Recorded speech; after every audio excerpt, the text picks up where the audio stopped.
नमस्कार, जय भीम, सत श्री अकाल, आदाब, नमो बुद्धाय। मैं उमेश करुणा और आप देख रहे हैं BH न्यूज नेटवर्क।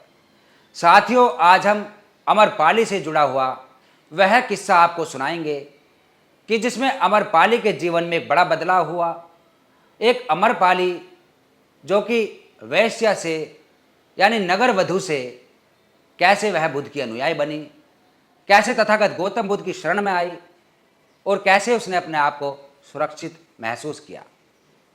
तो साथियों, तथागत गौतम बुद्ध से जुड़ी हुई बहुत सी जातक कथाएं, बहुत से ऐसे किस्से हैं जो कि प्रेरित करते हैं हमें बुद्ध की शरण में जाने के लिए।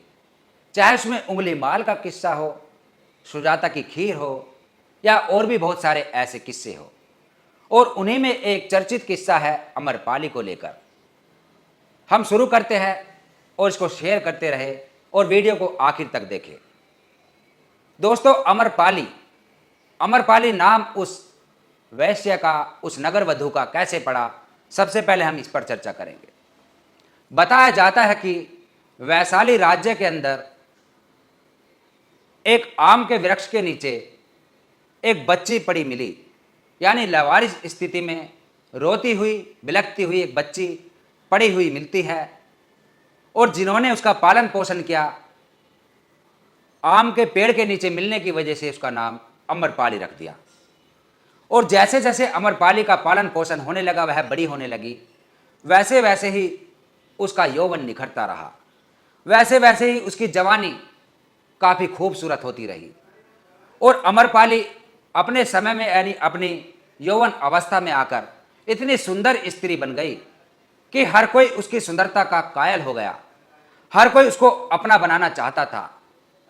यानी कि वैशाली एक इतनी सुंदर स्त्री, इतना कोमल उसका शरीर, उसके नेत्र, उसके होठ, यानी उसके शरीर के हर एक अंग अंग में सुंदरता फूट फूट कर भर रही थी। ये वैशाली की एक राज्य के अंदर अमरपाली की खासियत थी। और वैशाली के अंदर जो राजा थे, उसको वहां चिंता सताने लगी। राजा को लगा कि नगर का हर व्यक्ति अमरपाली को अपना बनाना चाहता है, कहीं राज्य की व्यवस्था खराब ना हो जाए, यहाँ का आपसी सौहार्द ना बिगड़ जाए, कहीं यहाँ मार काट ना हो जाए, कि क्या करना चाहिए। तो राजा ने एक निर्णय सुनाया, एक ऐसा रास्ता निकाला, एक ऐसा टुच्चा रास्ता निकाला कि उस अमरपाली को नगर वधू घोषित कर दिया कि अमरपाली अब किसी एक की नहीं रहेगी, इस पर पूरे नगर का अधिकार होगा और ये वेश्या का जीवन व्यतीत करेगी। यानी वह अमरपाली जिसका कोई दोष नहीं था, उसकी सुंदरता का राजा ने एक ऐसा रास्ता निकाला कि पूरे नगर की वह वधू बनकर रहेगी, हर कोई उस पर अपना हक जताएगा, हर कोई उसके साथ संबंध बनाएगा। उसको ऐसी स्थिति में खड़ा कर दिया और अमरपाली एक महल के अंदर रहने लगी। हालांकि उसका जीवन ऐशो आराम से जुड़ा हुआ उसका जीवन था, क्योंकि रुपया पैसे की कोई कमी नहीं थी। बड़े बड़े राजा तक आते थे, नतमस्तक होते थे, उसके कदमों को चूमते थे और रुपया पैसा वहाँ पर निछावर कर कर जाते थे। इसलिए रुपया पैसे की कोई कमी नहीं थी। लेकिन जो उसका जीवन था, जो उसका एक कह सकते कि एक कैद का जीवन था, कि इतना रुपया पैसा कमाने के बाद भी क्या जीवन था कि हर कोई उस पर अपना हक जताता था। घर वह बसा नहीं सकती थी, परिवार वह बसा नहीं सकती थी, ये उसका जीवन था। ये सिलसिला चलता रहा। एक समय ऐसा आया कि तथागत गौतम बुद्ध वैशाली राज्य में ठहरे हुए थे। चतुर्मास लगा हुआ था। चतुर्मास बोलते थे कि 12 महीने में जो 4 महीने आते हैं, बरसात के महीने बोलते जिनको, उसको चतुर्मास बोल देते हैं, कि उन महीनों के अंदर कोई भी साधु संत सन्यासी भिक्षा नहीं मांगेगा। वह किसी राजा के या किसी रंग के यानी किसी भी नगरवासी की कुटी में या किसी स्थान पर अपना समय व्यतीत कर सकता है। ऐसा उस समय प्रचलन था। तो जो बौद्ध भिक्षु थे, तथागत गौतम बुद्ध के अनुयायी थे, वह नगर में डोल रहे थे। और जैसे ही वह अमरपाली के महल के आसपास गुजरते हैं, प्यास लगती है, पानी पीने के लिए जाते हैं, अमरपाली की नज़र पड़ जाती है बौद्ध भिक्खु पर, जो कि जवान होता है, काफ़ी हैंडसम होता है। और अमरपाली जो कि उसकी तरफ हर कोई गलत नज़र से देखता था, लेकिन बौद्ध भिक्खु की नज़रें देखकर, बौद्ध भिक्खु का चाल चलन देखकर अमरपाली बौद्ध भिक्खु की तरफ आकर्षित हो गई। अमरपाली ने पाया कि ये बौद्ध भिक्खु, यानी जिसकी नज़रों के अंदर एक अद्भुत आकर्षण है, जिसकी नज़रों में कोई गलत भावना नहीं है, अमरपाली उस बौद्ध भिक्खु की तरफ आकर्षित हो गई, उस पर अपना जादू छोड़ना चाहा, लेकिन बौद्ध भिक्खु पर कोई असर नहीं कर सका। अमरपाली अपने सुध बुध खोकर उस बौद्ध भिक्खु के पास आती है, उसको पानी पिलाती है और निमंत्रण दे देती है, कह देती है कि तुम्हें चतुर्मास में यानी 4 महीने मेरे महल में रुकना होगा और तुम्हें मेरा निमंत्रण स्वीकार करना होगा। वह भिक्खु अपनी तरफ से सहमति दे देते हैं, कहते कि हमारे तथागत गौतम बुद्ध जो इसी नगर में रुके हुए हैं, उनकी अनुमति लूँगा। यदि वह अनुमति दे देंगे तो मैं ज़रूर आपके महल में 4 महीने के लिए रुकूंगा। उनकी अनुमति के बिना मैं नहीं रुकूंगा। अमरपाली खुश हो जाती है, लेकिन जो और अन्य भिक्खु होते हैं वह नाराज हो जाते हैं, क्रोधित हो जाते हैं, इस बौद्ध भिक्खु से घृणा करने लग जाते हैं।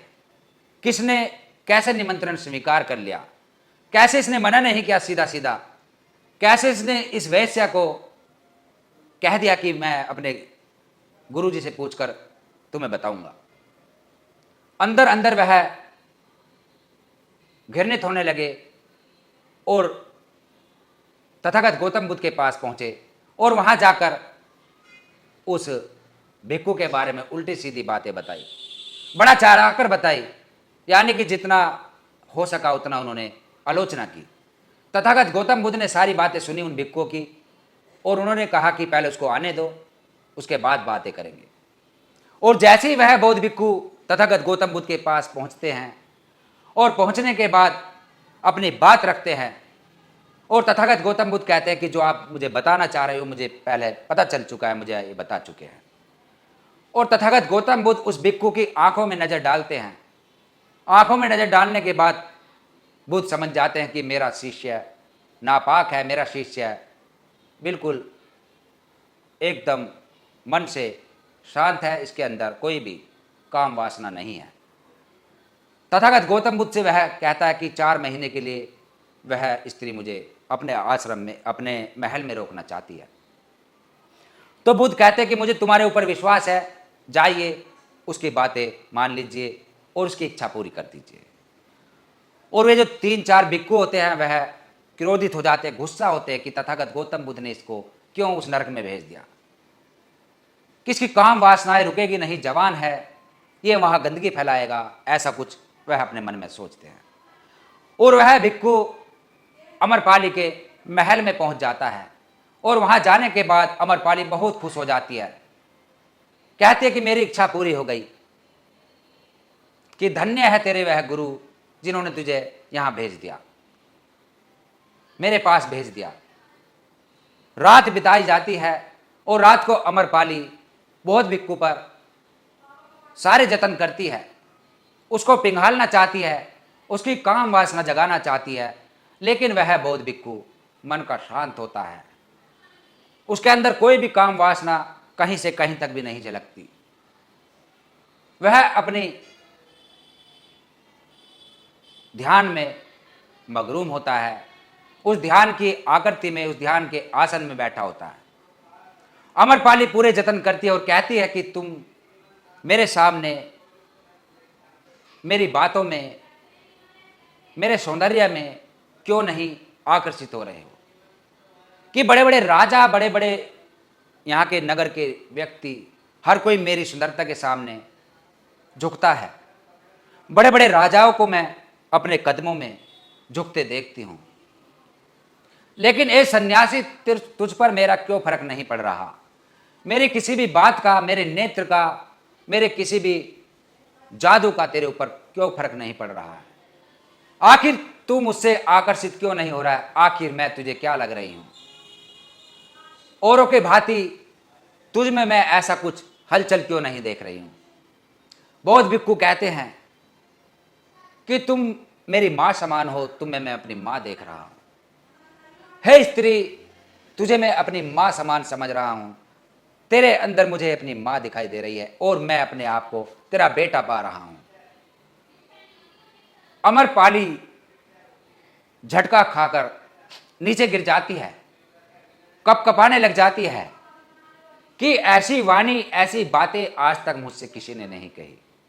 हर किसी ने मुझे गलत नजर से देखा, हर किसी ने अपने मुंह से मेरे खिलाफ गलत ही शब्द निकाला, हर किसी ने मुझे नोचा, लेकिन एक शख्स तू है ऐसा कि जिसने मुझे अपनी मां का दर्जा दिया और अपने आप में मुझे अपना बेटा पाया। कि कौन है तेरे ऐसे चमत्कारी, कि कौन है तेरे तथागत गौतम बुद्ध, मुझे उनसे मिलना है। आज मेरे जीवन में असली सच्चाई का पता चल गया कि जीवन का सत्य क्या है। जो मैं भटक रही थी दर दर, जो मैं अपने आप को कमजोर समझती थी, जो मैं अपने आप को एक श्रापित स्त्री समझती थी, लेकिन आज मुझे हर बातों का जवाब मिल गया है कि मुझे उस बुद्ध से मिलवाइए। मैं उस बुद्ध की शरण में जाना चाहती हूं। होता यह है कि सिलसिला चलता रहता है, दिन प्रतिदिन समय व्यतीत होता रहता है, यह सिलसिला रोज जारी रहता है। वह उस बौद्ध भिक्षु की पूरी सेवा करती है, साफ मन से उसकी तरफ अट्रैक्शन रखती है। दोनों का जो मेल जोल होता है एक माता व पुत्र वाला होता है। एक दूसरे को खाना खिलाती है, यानी कि बौद्ध भिक्षु को अपना बेटा समझकर अपने हाथ से खाना खिलाती है, पानी पिलाती है। उसे ऐसा मिला कि जैसे कि जीवन में कभी नहीं मिला हो। एक ऐसा स्नेह, ऐसा प्यार देखने को मिला।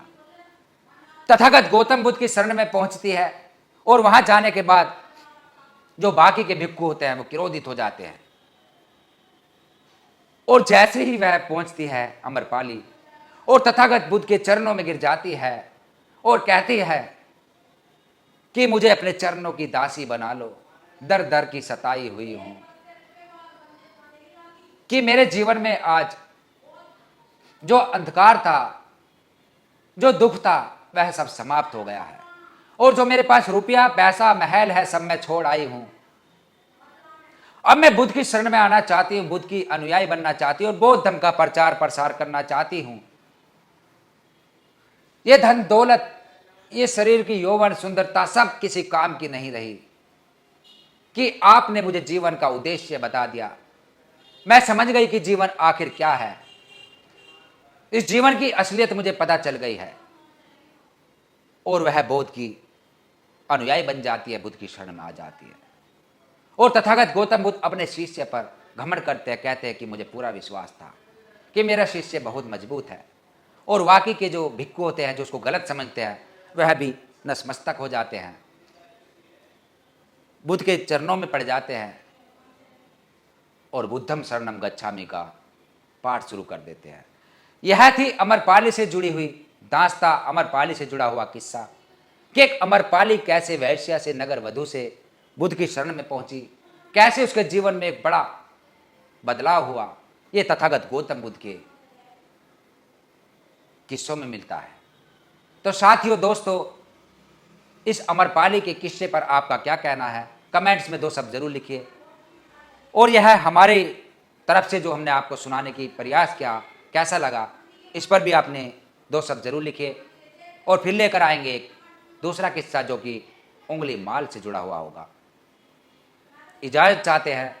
जय भीम, नमो बुद्धाय, धन्यवाद।